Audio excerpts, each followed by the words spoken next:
Welcome back to the Rock of Truth podcast presented by Danko Transmission. For all your automobile needs and auto care, whatever it is, go to Danko Transmission out in Fairfield. It's an awesome place. Danko Joe will take care of you. Tell him Soppy sent you. Fellas, it is awesome to be back with you after a great week last week. I know we're going to dive into some basketball. We have a fun little segment today as well. How's your guys' week been? Good, Great, dude. great, Joe. It's been real good. It's flown by. You guys got any exciting plans this weekend? Anything you're looking forward to? I get to watch my parents' dog. There you go, Joe. Big CHCA open house this weekend that I will be in attendance at to hopefully find the next future Eagles. So anyone listening, you got a 8th grader, potentially looking to be a champion, come over to the Nest. Got a big open house this weekend. Now, now that's my big plans. Also, we got a game on Saturday, the Lady Eagles against Summit, 2:30 in the Nest. I mean, also Bearcat fans, you want to come out, support, wear purple, support the Lady Eagles. I know Stady's going to be in attendance. Yep. So that will be exciting too. Plus the Bengals game. I know we're going to talk a little bit about that later, but that's kind of my big plans for the weekend. The Eagles and the Bengals.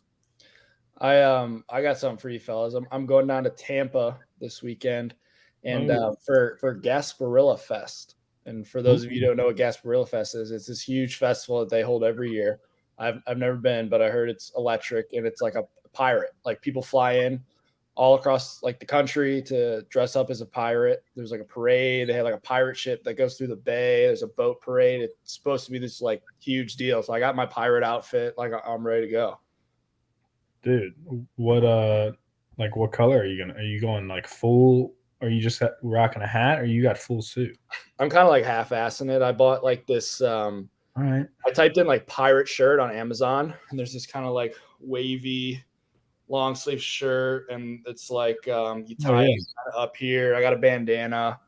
Oh, that's good. That's all you need. Yeah, might rock like some Birkenstocks. I feel like that. Do pirates? Do they wear shoes? They I don't know much about pirates. They're boot guys.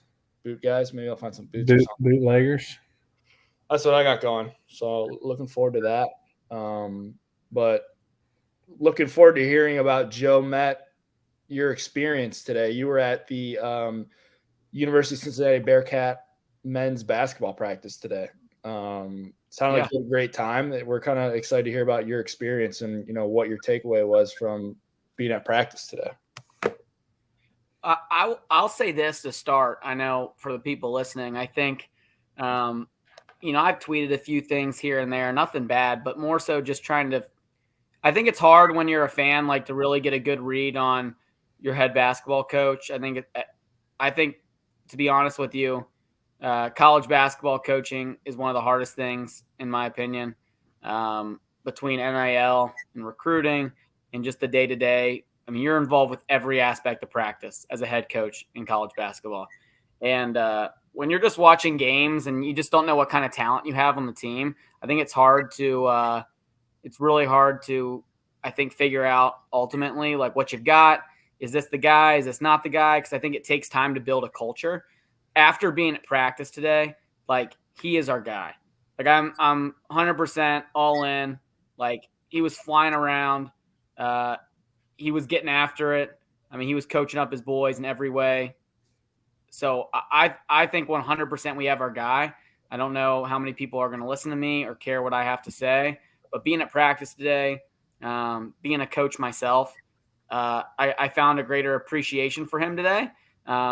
So that's first and foremost the biggest thing I got out of today's practice was kind of having that refreshing feeling walking out, going like, we've got our guy, if that makes sense. And I'll let you keep going, but I do want to point that last year when I was coaching, we would go get like meals or whatever, and they would have it in the like basketball arena. So I would see the practices every once in a while, and I would like step out and watch 10, 15 minutes of it. And I was texting like everybody in the Bearcat group chats that I'm in, like, dude, this guy Wes Miller is legit. Like, this guy's gonna turn the program around. That was before year one, before his start last year. I was like, I mean, he runs a tight ship, and it's like high energy, and it's super cool to watch. So I saw that a couple times firsthand, which was really cool. But I'll let you keep going on the what else you saw. Well, I remember we had that conversation last year, and I remember you were talking, and Ty Spawn was talking, and Stady, you said some stuff about like, hey, they get after it during practice, right? Like they get after it during practice. And I am, in my opinion, I'm like, I was the first one to say, it doesn't shock me that they get after it during practice, but I told you guys, like, they're not going to be very good, right? And it's not has anything to do with him. It's more so like, to be honest, it's just the kind of talent they had at the time. This year, they've brought in some different guys. I think they're much improved from last season. I think they're going to be much improved next year. And we talked about last week, like Jerome Tang took over Kansas State with 2 scholarship players, and he flipped the entire thing in one off season. Like, just because Big 12 name, it's not like Kansas State is some powerhouse basketball program. Like, he flipped the thing around because there's a lot of good basketball players that are in the portal. You can find some different guys. You can build a roster. Now, he's done a terrific job. No one's guaranteeing that Wes is going to do that. But I do think they're going to have a much easier time recruiting in the transfer portal this year. And they're going to be able to find and assess guys in a lot easier way, right? Like, I think a lot of the time in the last few years in the portal, especially when you're recruiting in the AAC, you're playing a guessing game. Like, I think they've guessed on a lot of these transfers. I don't think they guessed on Landers Nolly because they've seen him twice in conference play. But a lot of these other guys, they're guessing on in some way, some facet. So for me, like, I'm really excited for the future. After watching today, it was just a breath of fresh air for me walking away knowing, all right, we got a guy who, like, he's passionate. Like, this is his life. This is what he does. And he really cares about winning and building this thing. I mean, that's what I saw today in the gym. Attention to detail, too. As a basketball coach, Stady, you've played. Like, the coaches who are the best have attention to detail to a point where it pisses every player they've ever coached off, right? Like, you get pissed off at your coach to a point because they continually go after the same little details over and over and over and over. And the great coaches have great attention to detail, right? So he had great attention to detail today. Like, until they got things right, he would not move on from a drill. I mean, they were in one drill. He made certain players close out defensively and sit in a stance defensively the exact way he wanted it to be done. And until they did it, they were not going to move on to the next drill, which to me was like, that told me everything I need to know about the guy. Like, he's not taking any shortcuts. Like, he's going to do everything the right way and try and build this thing the way he sees fit to build like a great culture and a great program to what we once were as a basketball program here, which I was like, man, this is awesome. That was powerful right there, dude. That was sweet. How much did going to today's practice affect your practice this evening? Or how do you think it's going to change you as a coach moving forward? Dude, we had our best practice of the year tonight. I'm not kidding. Like, we had our best practice of the year tonight. And I'm not like joking around. Like, now there was a lot. I'm not a big cusser. I don't cuss very often. I think when you're coaching, boys and girls, it's different, right? We've talked about this. You have to deal with things differently. It has nothing to do with toughness. It has nothing to do with anything like that. It's just, it's different, right? And especially where I'm at right now, we have a lot of girls who, like, this is their second sport. It's not their first sport. So it's a little bit different from a standpoint of, like, these girls are also, this is their second sport. They're also playing for fun, right? Like, if I tick them off too much, they'll quit on you. You know, like, you have, like, and same thing goes with guys in high school basketball too, because you might have a bunch of guys that are really good at football or baseball, and that's their second sport in basketball. So you have to be careful. Like, you still want them to have a fun, awesome experience, right? Because they're not on scholarship, right? They're not on scholarship. It's much different on the college level. And you could tell like the way they practiced today and the way Wes was getting after it and getting on his guys. It was a completely different level than I could ever go to, right? But today we had our best practice. I think I was more like, I'm talking attention to detail, like, right? It was because I think sometimes, like, for me, I know how important it is because it was that way for me in high school. But watching like a legitimate college basketball coach at the D1 level be so detail oriented made me realize like, oh, I'm not being a jerk. I'm actually doing this because I want these girls to get better and I want them to do this, this, and this. And also our girls accepted the challenge today. They were locked in. So I had talked to them before practice, like where I was at today, like what kind of stuff went on. I was telling them like, I yell at you guys all the time for not, I get on you guys all the time for not communicating, not talking on the defensive end, right? Not telling each other where to go and where to be. And I mean, the amount of times today Wes was on his guys for not communicating was awesome.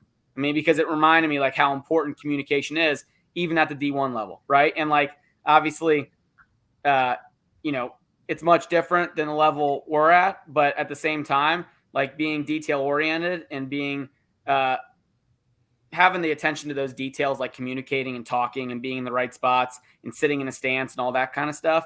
I think I was probably more tuned in today. So I thought it was very beneficial for me. We used one of the drills actually today in practice, like the closeout drill they were doing. We used that exact drill, second drill of the day today, which was like, in my opinion, that kind of set the tone for how we played defense for the entirety of practice. Gotta love the closeout drill. One of the worst. Hate it, but you love it. That's awesome. You got to do it, right? It's a must-have. Who do the Bearcats got next? Is it they play somebody on Saturday? I feel like I was just looking at it. Houston. They play Houston Saturday. The number 3 team in the nation. I feel like we just play Houston? Or we're at their place? Yeah, I mean it's a huge game. I mean, you could feel the energy. We need this. You could feel the energy in the gym today. It's a must-have. Yeah, you could feel that, in my opinion. I mean, what are we saying? They just played January 8th and lost 72-59 at home. Game of fight. We're gonna have to score more than that. No, but what's the record, Joe? I think what are we, Aaron? We got 14 wins. What are we? 14-7. 6 losses, 7 losses. 7. It's one of those games that's like, you don't want to talk about moral victory. Yeah, go ahead, Aaron. 14-7. 14. ESPN gives us a 3.2% chance to win, according to their FPI. Houston's got 96.8%. As far as turning, what's the record, Aaron? There's a chance. So you're saying there's a chance? Hello, Chad Brendel. I love that. That's one of those games that, I mean, obviously they're not expected to win, and hopefully they can come in and pull the upset off. But like, you hate to talk about like moral victories, but if they can play them close, come in with that energy that they had at practice today, and give Houston everything they can handle, that could be big. I feel like just for kind of because you're getting into February is kind of the nitty-gritty of the season, right? Like that's kind of what separates people. That's what gives you a chance of having a shot at the tournament, or at least giving yourself a shot to play in the conference championship to get to the tournament. So it's a big game on Saturday. Joe, based on today's practice, who do you think has a big game Saturday? Dude, what was really awesome? I'm gonna be honest with you. When they started practice today, one of our athletic directors brought some of his kids to practice today. There was like 2 or 3 of them in there. And first guy over to say hi to all of them was David DeJulius. Like, dude comes right over. He like daps up every kid. He daps up all of us, like the older guys. He's like thanking us for coming to practice. Like, hope you guys enjoy practice, fellas. Like, we'll talk after. And then the next guy that comes over, and these were the only 2 players that did this, but Landers Nolly was the next guy over. So when you've got, in my opinion, and obviously I put Victor in the best players list on our team, but like for me, when you talk about the two best players taking their time out to come over and like introduce themselves to the kids, like they didn't have to do that. Like no coaches made any of them do that. Like that, in my opinion, that would said a lot about those two and what kind of people they are. Like you can just tell Dave's like a really good guy. Like he's just easy to root for.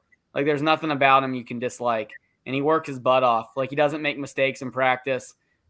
He's continually talking, leading. So that's a guy I want to see do well. I'm sure they're going to have extra emphasis on the defensive end to take him away and try and take Landers away and things of that nature. But I also think Vic could have a big game. Wes had a lot of emphasis today on making sure we get him more touches inside. So those three are three guys, obviously our three best players. You want them to have a big game.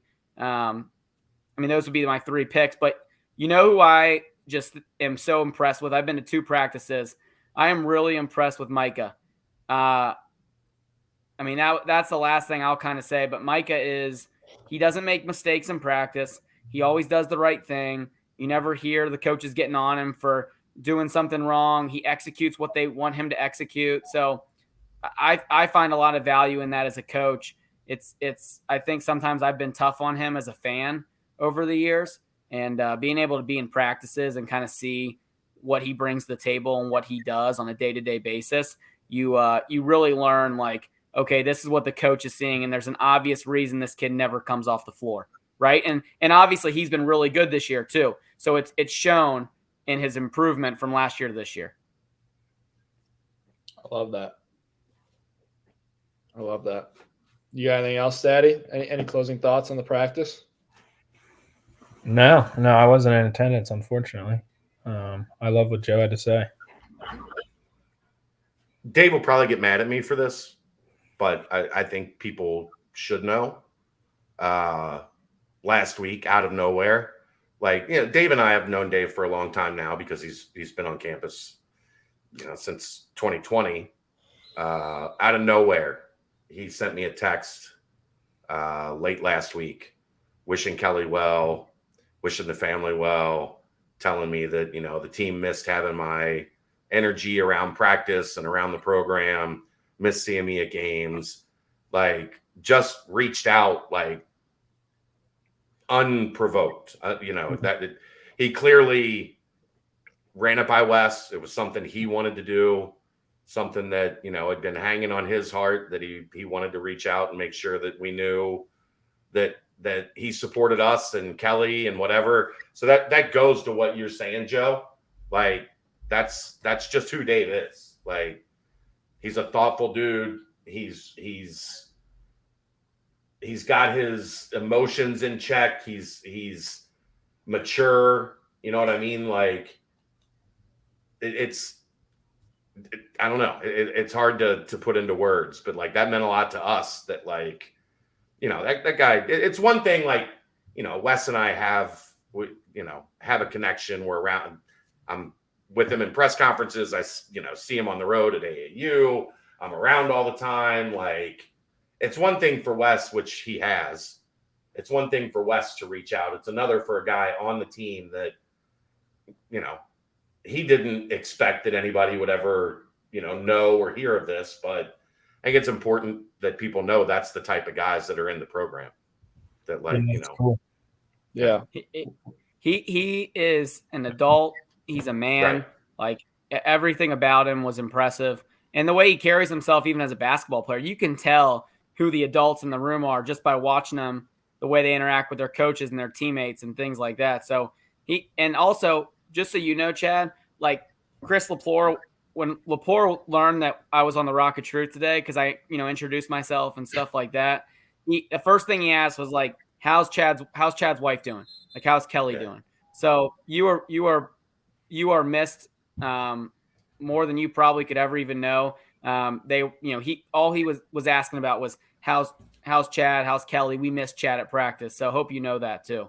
I do. They a lot of those guys reach out regularly, and it just shows the type of people that are around the program, and what they're about, like what their true colors are, for sure. So I just wanted to put that out there, that what you saw from Dave is just, that's Dave. Like that's absolutely who Dave is, and that's what Dave's about. And it's, as a Bearcat fan, you should be nothing but proud of the way that these guys carry themselves, because it's first class. Yeah. Have a good show, awesome. boys. Thank you. Thank you. I mean, that's pretty cool. I don't know the guy personally, but everything I heard about is like, his leadership and how great it is and how much of an effect it has on the team. And then to hear about how like good of a guy he is, like those things go hand in hand. And that's kind of the guy you want leading your program, right? So, hopefully he'll leave his mark and kind of be a role model in a way for the other dudes that are there. That's really cool to hear. Kind of changing gears too. So that's kind of a little bit of our basketball talk. Don't have a whole lot of football talk today about Bearcat football. They're grinding, they're in the off season, lifting, putting out some cool videos of them getting after it, which we love to see. That was always my favorite time. I don't know about you, Stady, but that coming back from school, you're just straight like lifting, getting after it, kind of getting hang out. I always love that. But lift, go home, play the game. Exactly. But speaking of that, there's also what's up? I was saying there was one big headline though this week. There was one big headline. That's what we're talking about is Cam Jones, aka Big Rig, announced that he is part of the WWE's NIL program. So for those of you who don't know, the WWE set up an NIL program like a year and a half ago, and this is like their third class. Basically, they take like 15 kids that are, either in college or just graduated. That kind of, athletes have a big personality or something.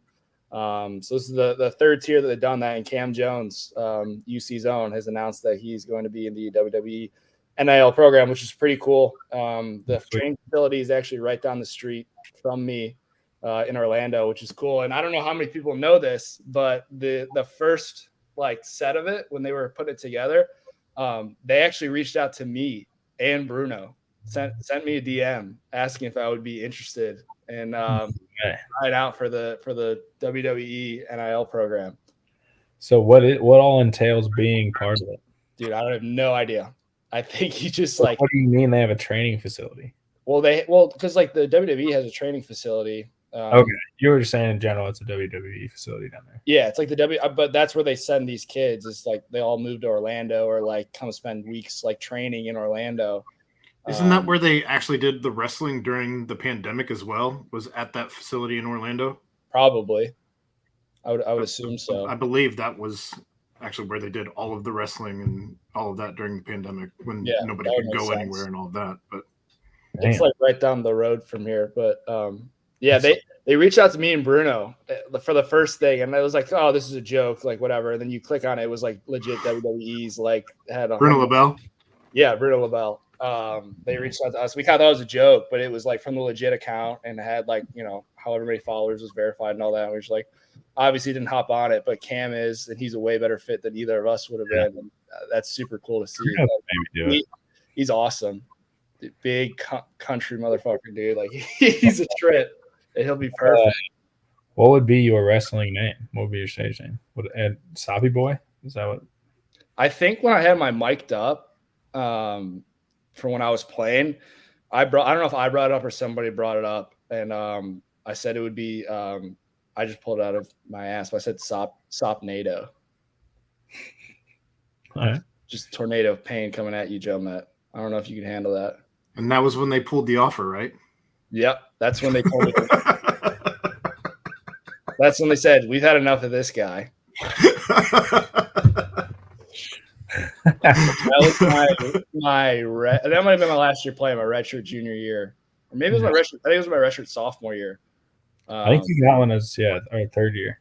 Because the whole thing was like, who's going to be starting quarterback? Yeah, or Dez. So maybe it was redshirt, whatever. Yeah, redshirt sophomore, third year. And they like thought they were going to have whoever was mic'd up, and then it was me, which was fun. I was all about kind of like a shot at me, but it was fun. I was all about mic'd up. I loved every second of it. Mic'd up is so sick. But not to make it, I mean, like Cam's going to be awesome. That's super cool. Hopefully it all works out, and one day we're watching him just kicking ass in the WWE. That would be really cool. So Chad and I talked about this on the nightcap. How do you picture him walking down to the ring? Like in what type of an outfit? What kind of music? How are you picturing this? Dude, he fits the Undertaker. That's what I was gonna say. Like I'm getting Undertaker vibes from him, but I think it'd be like a country twist. Like he would have like, I think he would go like full like lumberjack. I think is what he would. Do. He would have like a cut off like red flannel, maybe like a axe or something. Definitely an axe. It's like you've already watched the Nightcap. Maybe I did. Actually, I didn't. I'm sorry. I'm stealing your ideas. But like maybe he comes out with like a Kid Rock like cowboy. Ooh, like walkout song, dude. That would be hard. That'd be tough. Cow. All right. Yeah, that'd be tough. If he hasn't thought about that, I might text him. Maybe like an AR on his back, like his AR. Yeah. That would also be like an almost a hat tip to the Undertaker, who came out to American Badass by Kid Rock. Exactly. Yeah. Okay. Well, I think it's the same album, maybe. There we go. That would be awesome. I don't know. That's a hilarious image. I love Kid Rock. Big Kid Rock guy over here. But kind of with that thought in mind, we wanted to get back to doing a fun segment. We did like the Mount Rushmores or top 3 or whatever we were calling it. And are we doing top 3? We're gonna do top 3 Bearcats who you'd want to see in the WWE. We're gonna do that tonight. So Chad and Aaron, if you want to join in, feel free. But we're gonna do top 3 Bearcats that you'd want to see in the WWE. I think you're back to the first pick there, Soppy. You want to do me? I think the rotation came back. I think we all got first pick. Joe, you good? Joe, Matt, you getting yelled at? Yeah, I'm good. All right. Do you want me to start out? We'll snake draft it. Then who? Oh, Joe. Yeah. All right, I'll go first. First, a lot of good options, dude. Now that I've been thinking about it, but I think my number one. I think number one's obvious. I don't know, dude. There's a couple different ones, but this is what I'm gonna go with. My number one. He's a hot name right now. He kills it on social media. There's a couple people who this bill fits. But I think to be in the WWE, you have to have the gift of gab, right? That's like what makes, the greats great. And I think Sauce would be an incredible WWE wrestler. I know he doesn't necessarily have the build, but like the way he talks, the way he carries himself, he's got the persona almost of like a WWE athlete. So I'm going with my first pick. I'm going with Sauce. All right. Wow. That's awesome. Is it me? It's you. Oh, shoot. I mean, he kind of just killed an animal with his bare hands. I'm going to go Derek Wolf. I had him written down. I think I don't think I have to explain that one too much. He's crazy, so it would fit. Team. Not at Derek Wolf. Yeah. Derek Wolf's probably. Oh man. I'm gonna take Luke Fickle and Brady Collins as a tag team duo. Wow. Fick's got the wrestling background. Fick, all right. I imagine Brady Collins got the personality. He's got like the Rey Mysterio, smaller guy, just coming around 619 people. I picture him like X-Pac. Yeah. I like that. Brady's the guy that his move is like shaking the top rope, right? Yeah. That's absolutely his move. 100%. And then does like a backflip off of it. Yeah. I'm going old school. Is it me or is it Joe? I'm fine either way. Chad, you take your pick. I'm going old school. You guys might not know who this is, but this is a throwback. I'm going Brian Kelly as Bobby the Brain Heenan. You guys have no clue who Bobby the Brain Heenan is, do you? No. You have to pull it back up again. Okay, I'm going to pull up a picture here real quick. Oh my God. And this is going to be what sets you guys off to realize that I'm right. Brian Kelly has. There he is. That's Bobby the Brain Heenan. Oh, jeez. Tell me that's not Brian Kelly with his hair grown out. It actually does look exactly like Brian Kelly.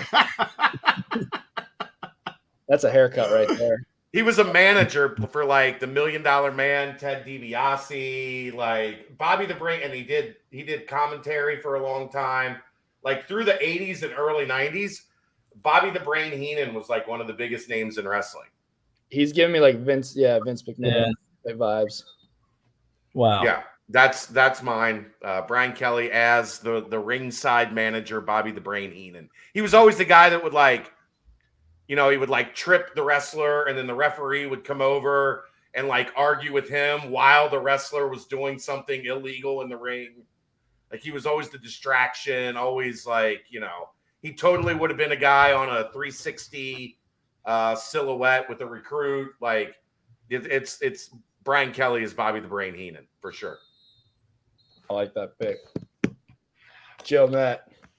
All right, my pick. Two. I get two picks. Do I get two picks back to back? Yeah. Yeah, snake draft. My first pick's going to be, I'm not going to go football. I'm actually going to go basketball here.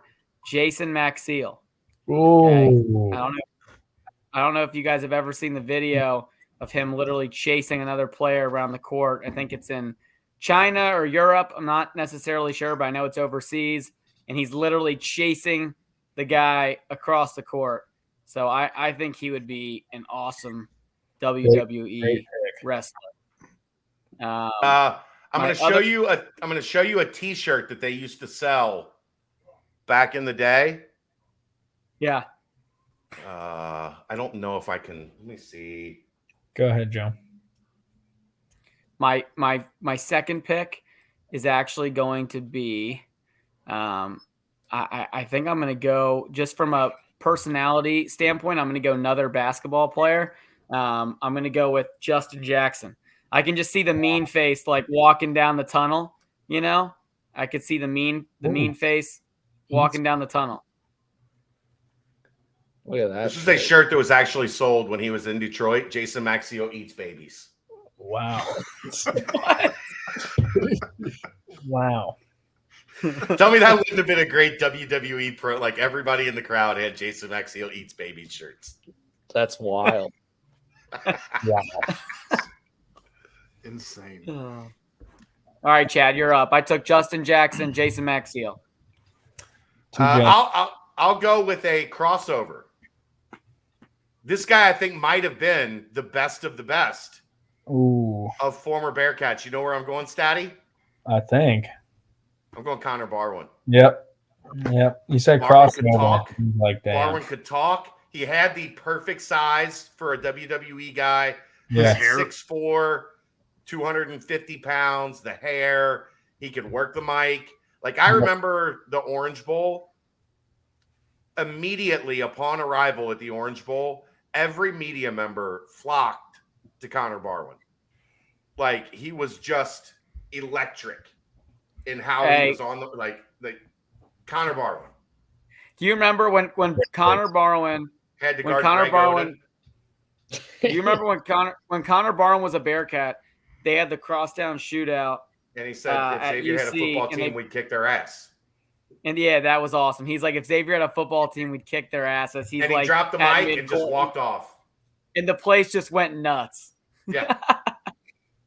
Connor Barwin might be the number one pick. What a legend. In terms of guys that actually would have like made it in the WWE and been electric, Connor Barwin. And then I'll stick basketball, Joe Matt.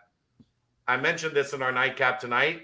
My top UC basketball player that I think would have been great in the WWE. Wait. You want to save it for when it comes back? Oh shit, to my you? bad. I thought I was doing two. That's my bad. Goodness. Jeez, I'm sorry. My brain doesn't work right now. Getting a little antsy in the pantsy I down was like, do we let him go? Do we let him cook, or do we? No, I'm good. That's a weird snake draft. I'm gonna take one of your guys' teammates, Joe DeBlanco. I picture him just hitting anyone and everyone with a chair. With a chair, yeah. With a chair. Yeah. Like hardcore Holly style. Joe. He gives off, definitely Drago, Rocky 4. I mean, that's Joel to a T. Joel would have been great. What was that era that they had? They had the Extreme Rules. ECW. When they bought ECW and they had the ECW guys come in, Joel would have been an ECW guy for sure. Banging his square head into people. That's what I said. Yeah. I said Hardcore Holly. Like Hardcore Oh yeah, Holly like that. But yeah, he was an ECW guy. Yeah. Oh my god. All right. My second pick, just because I think he fits the bill perfectly. I'm going Lorenz Metz. Taking Metz. 7-footer, 350, and just shredded. Yeah. Fits the bill. He's got the accent and Just Choke slamming everybody. Just smashing everything. Hulk. he's a freak, dude. He would be like legit. Like that. Cam Jones would be great, but Metz would be the one. His walkout, Aaron, he just run down the stage onto the ring like the dude from Happy Gilmore. Yeah. Yeah. Yeah, for sure. That's great. Just yelling. Yeah. Does he have a nail implanted in his head though? Maybe. You could tat it on him, yeah. Why not? Go ahead, Soppy. I got my my last two picks. Can also put them as the perfect, tag team ever. I got to go the Kelsey brothers. Dude, both of them absolutely electric. Both would be perfect. Jason Kelsey would probably be even better than Travis. When he like dressed up for the Eagles Super Bowl parade, that dude, they would just be amazing at it. They would both be like, if they wanted to, they could go in tomorrow. Like they probably will and can. You know, be electric, Soppy. Jason Kelsey coming down as like the 18th guy in the Royal Rumble. Yeah, like one of those surprise guys in the Royal Rumble. Nope. And here comes Kelsey in the short gym shorts. Like that would be so phenomenal. Just running down or like old school and one, and then Monarchs just running in. That would be awesome. I could see it. Honestly, I would not be surprised. I could too. Like it would be so on brand for Jason. Yeah. So those are my picks. I got Sauce and the Kelsey brothers. I feel pretty damn good about that. You're pretty modern. Yeah, that's pretty good. I got a lot of size and Wolf and Metz. I'm gonna go a little more athletic. I think he's gonna have some fast hands. I'm gonna go Joe Metal. Appreciate this one being a hooper. He's thrown a punch on live television already. I think he would do a lot more. But Yancey Gates is who we're gonna go with. Nice. Yeah. I'll take a guy who lived out of his car. He'd do anything to make it. Marty Gilliard coming down as a Jamaican theme with the puka shells in his hair and everything. Let's go. I like that. Kind of like who was it? Like Kofi Kingston was his name. Yep. Yeah. Yep. I like that a lot. I'm gonna go. My pick is still here. Yep. So I'm gonna get my pick. Going air kicks. The eyes, the biceps. He's again another one of those guys right in that 6'4", 6'5" range that the WWE loves for like their guys. He was crazy enough that I think he would have been good on the mic. He's done a bunch of shows on this network back in the day when we were first getting started. So I'm gonna go E Hicks. I was gonna take that pick. That's a good pick. I got Pizza Kong in the chat says Haruki Nakamura, and solely based on the name. Oh, yeah. My goodness. It is a great name. Like one of those Japanese with the mask. Rey Mysterio. High flyers. Ray was a luchador, but yeah. Same vibe. Similar type vibe. Same vibe. I'm gonna stick with an all basketball lineup. I'm actually gonna go with Danny Fortson, because I just don't know anyone who would want to mess with Danny Fortson. So I'm gonna. Here's my problem with Danny Fortson. Uh-oh. Yeah.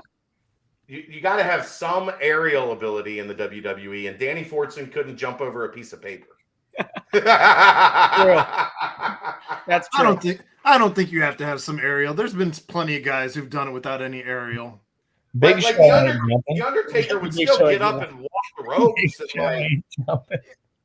You had the giant Hawaiian dude who'd just sit on people's faces. Rikishi. Yeah, there you go. Andre the Giant not jumping. No, he was not jumping anywhere. Mark Henry wasn't really a jumper. Not a leaper. Awesome. Well, there's your Bearcat WWE draft. I think we can go one more round. We can go Swing through one more time. Bonus. Getting a full Bonus Mount Rushmore round? then. All right, hey, my last pick then. I'm gonna take Terrell Bird. I don't know how many of you remember Terrell Oh, I Bird. remember Terrell Bird. The Colleen boy. Birdman was a force to be reckoned with on the defensive line. Stady, you might want to get him over to Black Sheep, do some training and stuff. I mean, that guy, Teach me legend. something. BYRD Bird. Yeah, BYRD. Mm-hmm. I know who you're talking about. I think I need a high flyer on my roster. You just like getting air. I thought it was me. Joe that to me. No, I said you like the aerials. Well, I haven't had one yet, like Barwin and E. Okay. Hicks. Like I haven't had. I think Trey Tucker Wow. would be an excellent like high flyer. Like he already has like the backflip in his arsenal. He's fast, like super crazy. Soppy can speak to Trey Tucker in the weight room. Yeah, no, Absolute freak of nature. Trey's He was free. good on the mic, like good, like when he like dealing with the media. My high flyer would be Trey Tucker. Based on his haircut when he first got to campus at the beginning of this past season, Ivan Pace with his dragon style mohawk with was all the fantastic. face paint. Yeah, Say the eye black for sure. Yeah. great pick. I didn't even think about that. He's got the eye black. If this doesn't work out for him in the NFL, I don't know that any of us should even rule out the WWE because he's insane. That's a great pick. I didn't even think about that. When you watch him when he did his mic'd up, like he's always trying to like tackle guys or like sneak up on them, sneak attack. Like he's a WWE bad guy for sure. He's got the energy for it. Yeah. Man, that was a great pick. I had him on my mind. Man. I'm gonna do a friend of The Rock. He's had 2 episodes on The Rock. And I think when he's in front of bright lights, a different character comes out. And I'm gonna go Jabari Taylor, believe it or not. Really? Yeah. I think when bright lights come on, a whole different person comes out, and yeah. I think there's been some dudes in WWE that would be similar to Bari. Yeah. Yeah. I'm glad you didn't take Josiah. I thought you were taking. I was like, dude, I don't know. No. I'm like, I don't think so, dude. I don't think that would deal very well. I don't know. I'm up. So, yep. My brain is going. This is my pick. My brain's going to Royer because Royer would be great. He came in. He did the he can do the announcing. I don't know. He came in a higher ground. I don't think you guys were there for that. I was coaching when he did. No, we saw the video. Like we've seen the video. They brought him back this year when he was playing. He did he would announce it, and it was unreal. It was unreal how good he was. So he would be great, but I just want to switch it up and throw a name that hasn't been said in a long time. Sticking with football, I'm gonna go with Gunnar Keel. Is who I'm gonna go with. Ooh. And if I don't Gunnar was yoked. I mean, this dude was jacked, almost to the point where I don't know if he can throw a football anymore because his biceps are so damn big. He was yoked, and he had a great personality too. I don't know how much of he showed it. I think probably a little bit, but he was a guy I think they could put him in there and he would be great. So I'm going with Gunnar as my 4th pick. I like OLI has to be Godfather. Yeah. I'm surprised nobody took him, but that's another great pick. He's great. Mike Warren is the Godfather. Well, that's a different. I got the hoe.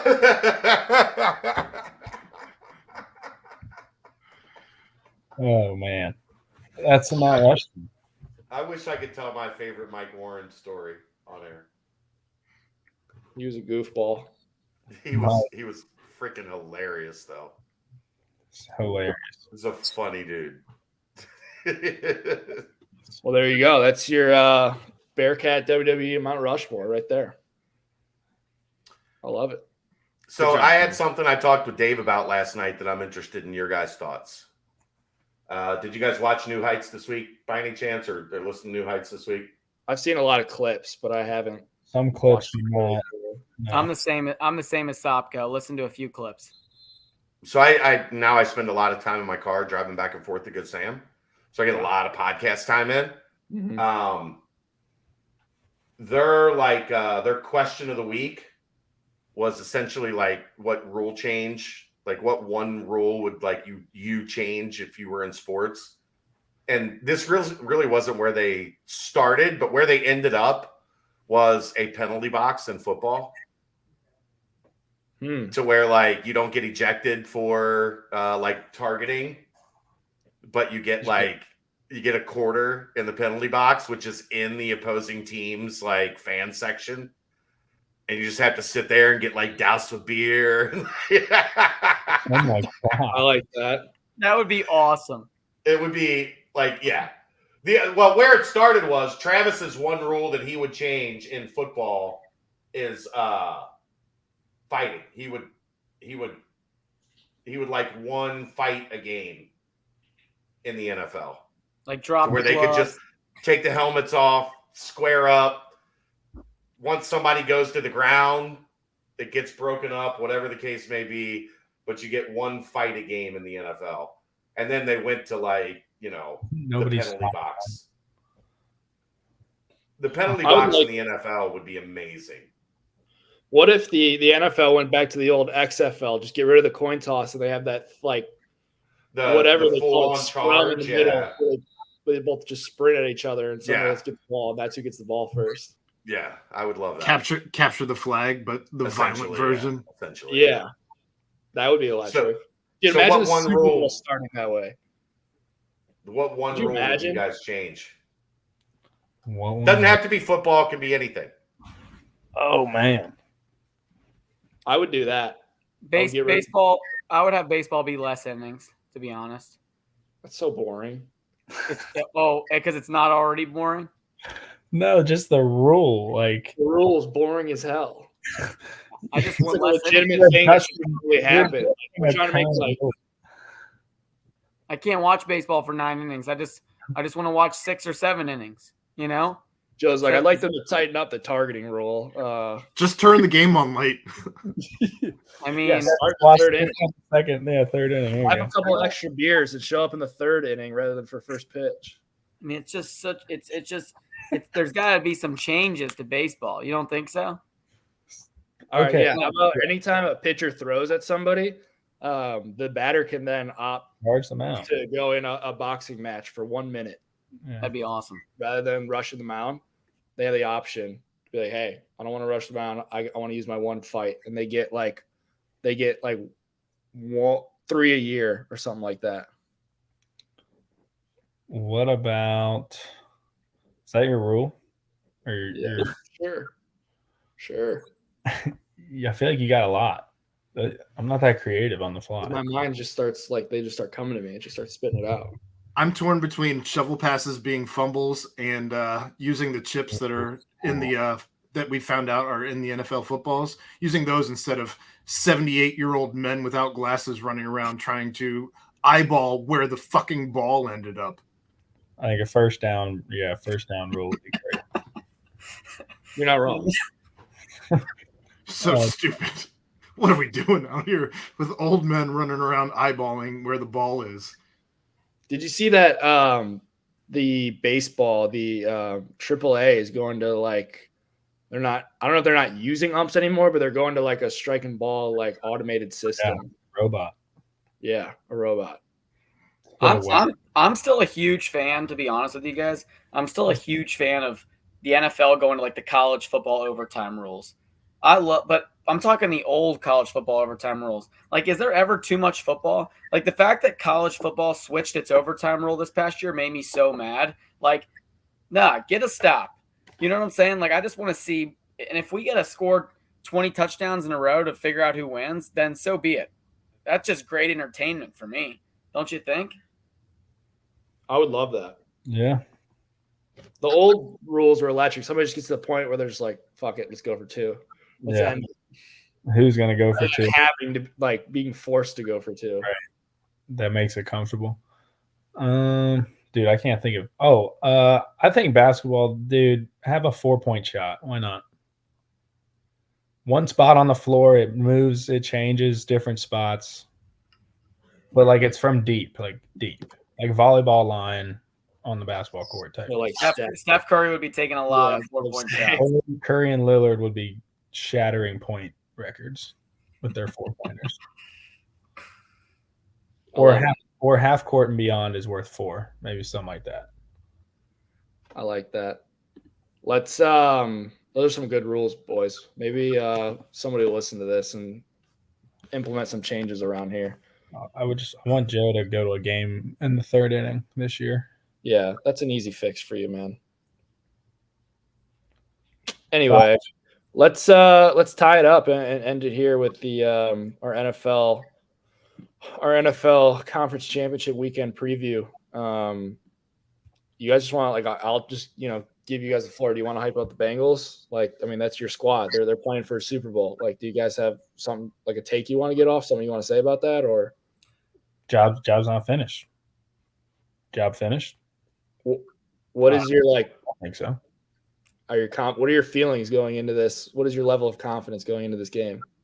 The same it was for last game. Mine's not very high. Yours isn't very high? I'll say this, mine's not very high, but it wasn't very high last week. So I wouldn't take my advice too strongly. I'm just a big believer in the more confident I get, the worse they'll play. And the more negative I am, the better they'll play. So I do it for the team. I mean, Stady knows that. At this point, I got to stay negative so my boys can go out there and ball out. People can think I'm silly for it, but it's just a thing that works. So you're saying if you were the coach, would you tell them you guys have no shot at this game? No. Listen, that's so you guys don't realize we're not talking about this right now. Okay. Dude, you guys had your concerns with the Bengals offensive line and they played well, but I don't think the Bills pass rush isn't as good as the Chiefs pass rush. That's the one thing I will say. Can we talk about last week's statement by myself with Jackson Carman not being worse than Jonah Williams? It was a good statement by you.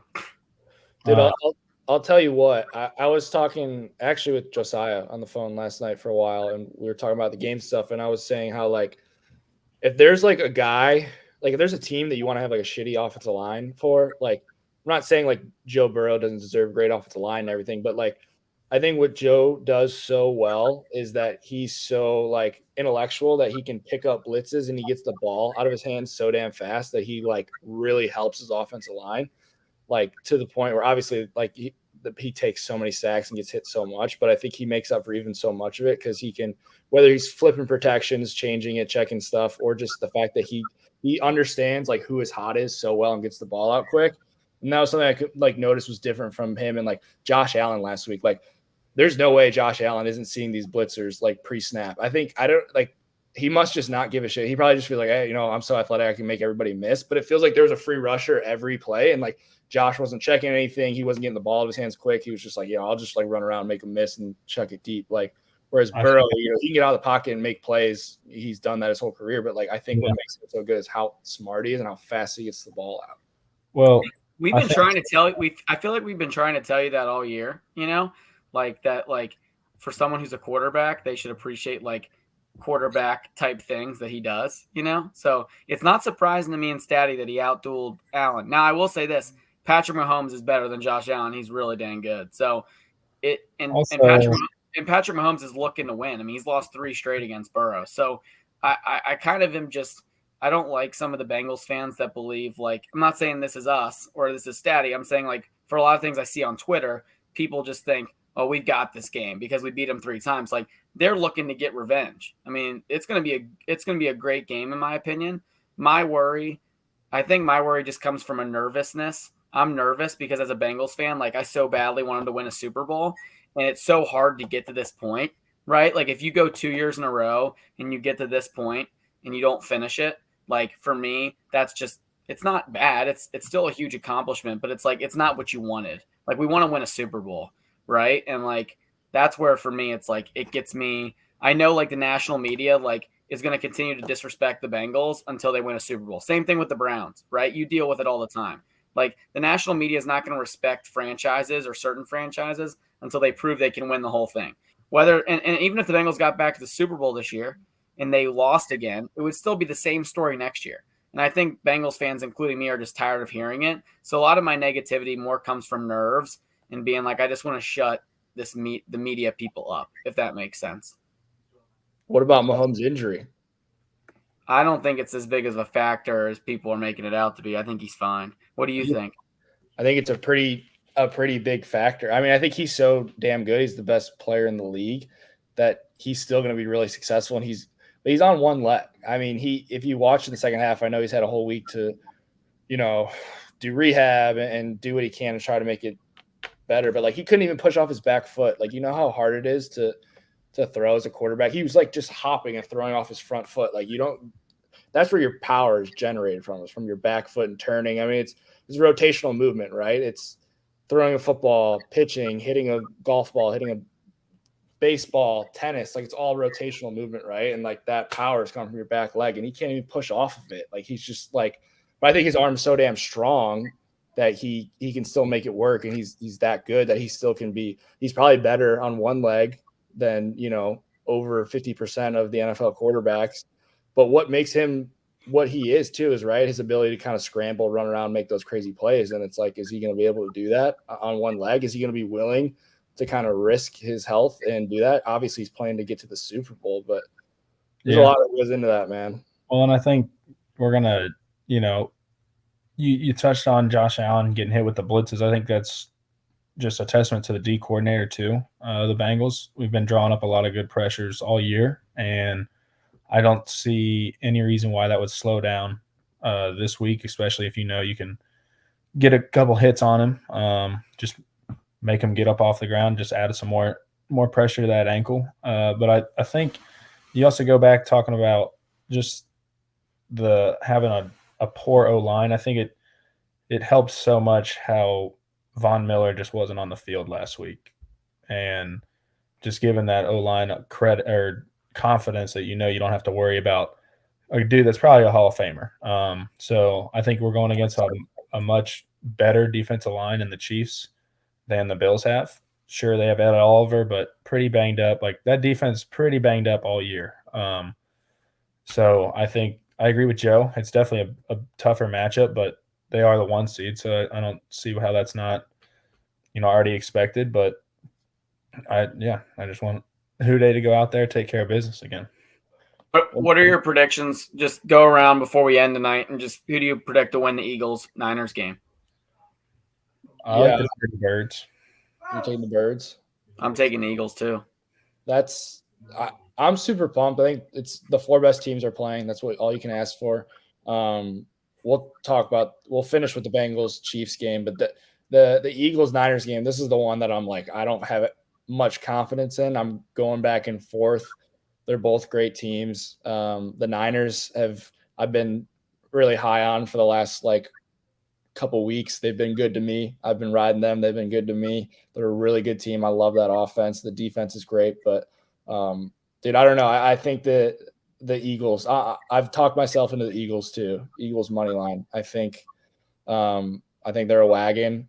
I think Purdy hasn't really played a good defense all year since he took over, other than the Cowboys last week, who, they were inconsistent this week. But he has his moments where he's great, and he has his moments where he makes rookie mistakes. And I think kind of this will be the first time where they'll make him pay for those mistakes. So I'm on the Eagles too. In the Link, you got to go to the Link. Philly, Dreams and Nightmares is blaring. I mean, it's tough. Tough environment. Pitch black Philly night. Mean ass fans. Love it. And then the second game, dude, I'm all over the Bengals money line, man. I'm all over it. And I don't know. I think it's going to be a first team to get over 24. You think? I looked at their last 3 matchups, and it was 27-24, 27-24, 34-31. And the over's 47.5. Did you guys see that Betfred paid out everybody who put money on the Bengals yesterday? I heard about that. before the game even happened. They're just like, we got you. That's bad juju. I would be pissed off if they did that with the Browns if I was a fan, to be honest. I mean, obviously you have the Ohio bettors all over everything, so you're trying to capitalize on that and get people in, but that was wild. Yeah. Wild business move, but I just think that's bad juju, man. I'm not gonna lie. But I'm on the Bengals, dude. I think Burrow's the chief killer. Burrow got to be the MVP, right? I don't know. Or is it Mahomes should win it? But yeah, I mean, he carried me to a fantasy championship, so I'm not disagreeing. I was more surprised that Zach Taylor wasn't up for Coach of the Year. But the Bills. That's my guy, Zach Taylor. I've heard a lot of slander about him from you Bengals fans, and he's only taking you to potentially back-to-back Super Bowls. So, whatever. Must be nice. Must be a nice problem to have. You don't say much positive about Kevin Stefanski other than his first drive of the game. Yeah, because he stinks past first. He's not Zach Taylor. He's Kevin Stefanski. He also doesn't have Joe Burrow. He also doesn't have, yeah. Good point. But Zach Taylor's done a terrific job. So you were right. We were wrong, and I'm okay. And I'm okay with being wrong. I'm all in on the Zach Taylor. I have the utmost respect for him. And you say he's a great guy, so I trust you too. I was surprised to see the Bills coach up there and not Zach Taylor.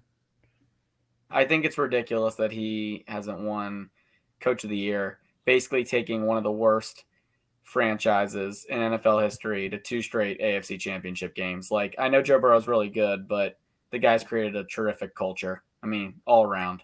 I don't get it, actually. I think it's crazy. But once again, the media, Soppy, we're sticking with the narrative. The media hates Cincinnati, and we're out to prove everyone wrong, Here we come. See, man, sounds like everybody's high on them now, but we'll see what happens. Joe, Matt, you predicting a Bearcat upset Saturday? I'm not predicting it, but I hope for it. I think it would be huge. That's exactly what they need right now. So I'm hoping. I'm not guaranteeing. I'm hoping they just compete. How about that, Stady? I'm hoping they go out there and compete and keep it close, and we walk away going, this team's gotten a little bit better in the last few weeks. I hope we play to win the game. Yeah. I'm rooting for a Bearcat win, but I hope both teams have fun. Really, at the end of the day, that's what matters. So, Rocket Truth. And for all of you listeners out there, it's all that matters. Have fun. Go enjoy yourselves this weekend. Hey. Have a great weekend. Have fun. We'll catch you next week. Have a great weekend, fellas. Who day? Go Bearcats.